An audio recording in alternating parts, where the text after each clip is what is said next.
18 so'lmagan yigitlar qizlar bormi ekan bizning zalda? Qo'lingizda kimga 18 so'lmagan? Kimga 18 so'lmagan hali? Qo'l ko'taringiz. To'xta, siz bilasizmi, bunda 18 yoshdan kirtadi. Hozir sizga o'xshab ketadi. Telefonini bering, shotiratib. Bilsa.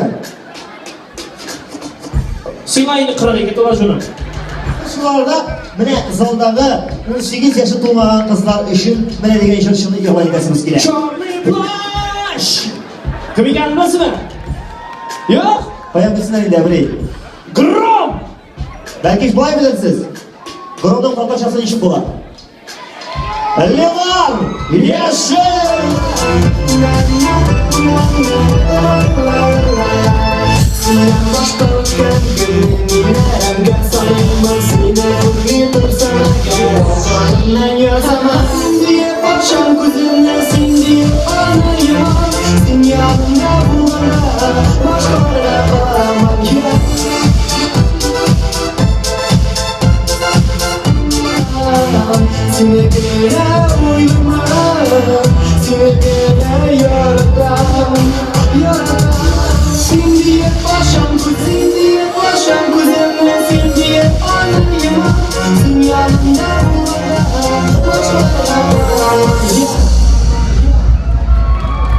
Levar Yashil!